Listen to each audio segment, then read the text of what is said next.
highways in Pakistan, railways to Iran, hydroelectric power stations in Uganda, and man-made islands in the South China Sea.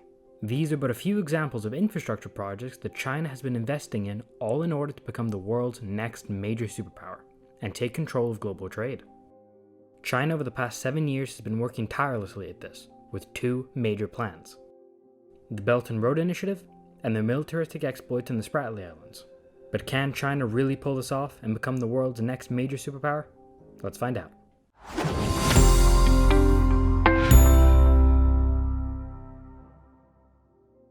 Let's dive into the Belt and Road Initiative first.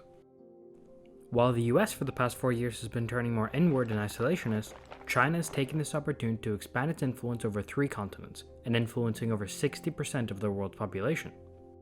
The Belt and Road Initiative is the most ambitious infrastructure campaign in modern history, costing an estimated $1 trillion that is designed to reroute global trade to one place: China.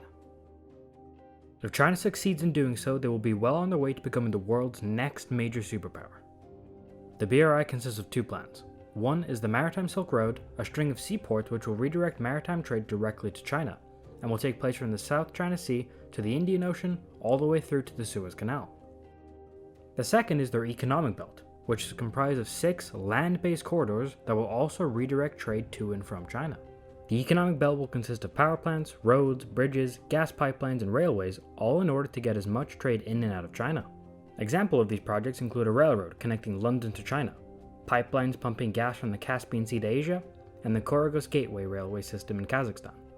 The BRI has also invested money in ports in Greece, oil refineries in Saudi Arabia, a bridge in Serbia, fiber optic networks in Pakistan, and mines in Mongolia, among many others.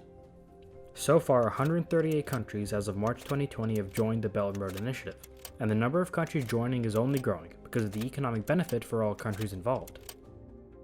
As an example, let's take Pakistan, the BRI's flagship deal.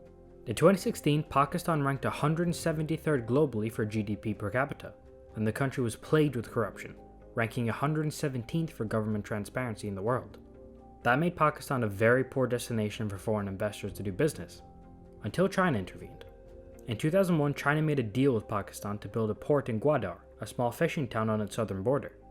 By 2018, the port, along with the railway and highway network connecting Gwadar to China, is now worth over $60 billion.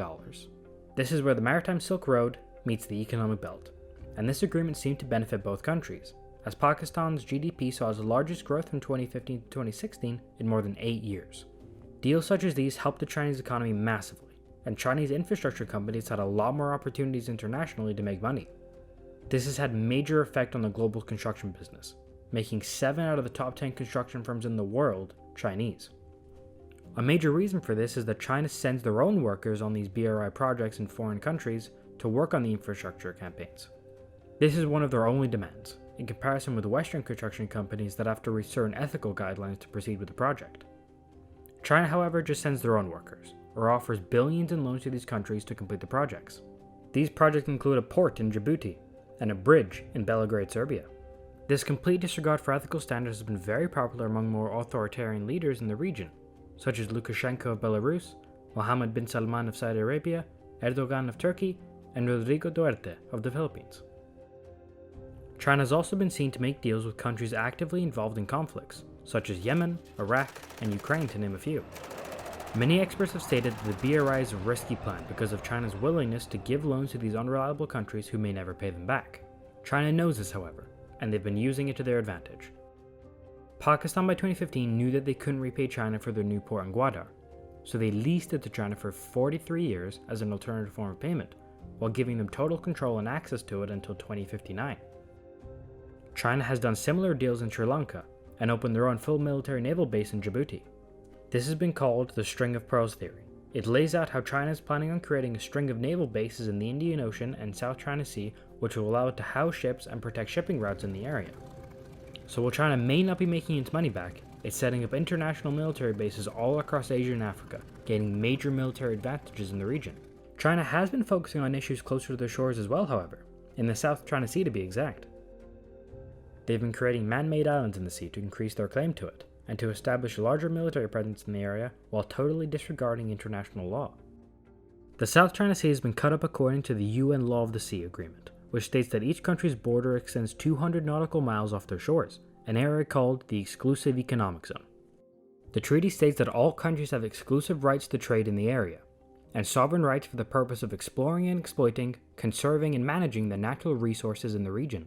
5 countries lay claim to the South China Sea with their EEZs: Indonesia, Vietnam, the Philippines, Malaysia, and China.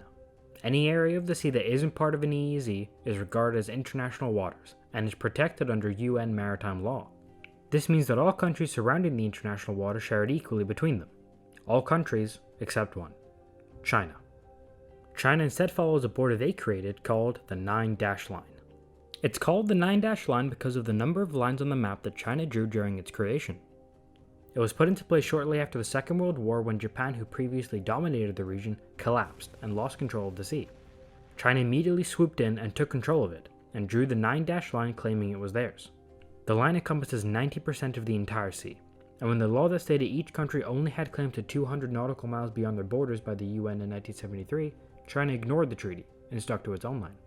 China defends this border by stating they have a historical claim, as China conducted naval voyages in the sea during the 15th century. This is where the Spratly Islands come into play. The Spratly Islands are a small archipelago almost totally uninhabited in the South China Sea. They are currently claimed by Malaysia, the Philippines, Vietnam, and China, and they're at the heart of the battle for the South China Sea. Whoever controls the Spratly Islands can increase their EEZ to encompass everything including and around the Spratly Islands, gaining exclusive rights to the majority of the region. But why is the South China Sea so sought after? Well, for 2 major reasons. First being its large amount of natural resources. The sea is home to 190 trillion cubic feet of natural gas, 11 billion barrels of oil, and 10% of the world's fisheries. The second reason is that the region has over 30% of all global shipping trades flowing through it, affecting the economies of all Southeast Asian countries, home to over 2.2 billion people. This is why so many countries in the area have created small buildings and ports on the islands. Some have even sent their own people there to live on them, all in an effort to lay claim to them. China has taken this a step further, however. In 2014, they began loading ships with sand and rocks and dumping them on reefs in the area, creating man-made islands. Subi Island is one of these islands. While only 1 square kilometer in size, it's home to a 2.7 kilometer airstrip, barracks, aerodomes, missile defense systems, a radar station, and a naval port. What was once an underwater reef in 2014 is now a Chinese military base in 2020. There are many more man-made islands such as these, like the Mischief Island, Gavin Island, and Fiery Cross Island. Having these man-made islands transformed into military bases took the world by surprise, and showed neighboring countries that China is willing to protect these islands militarily if need be. To take over other islands, China is using a strategy they've called the Cabbage Strategy. The Chinese Navy will approach islands successively wrapping ships around them, all in order to overwhelm and cut off the island from any other external forces. Much like the inside of a cabbage is cut off from the outside world by its many layers. Experts have said that to achieve its strategic goals, China is following very clever tactics that are difficult to counter. In April of 2012, the Chinese sent their navy and paramilitary vessels on the island of Scarborough Reef, after the Philippines had sent several of their own Coast Guard forces there on the island. The Filipino military was forced to retreat after it was clear that they couldn't send any form of support to the island after it was overwhelmed and surrounded by the Chinese. The Chinese have used this tactic sparingly, as to not ignite any larger conflict while also slowly taking over island by island, setting up bases and ports on them to support more ships to take over more islands. China has shown that they're willing to take on the mantle of becoming a global superpower, joining the US in this category. The BRI and their undertakings in the South China Sea is China's way of doing this, by leveraging other countries and taking over global trade, which is in complete contrast with the US's more recent isolationist policies. And if this continues, China is well on their way to becoming the world's next major superpower.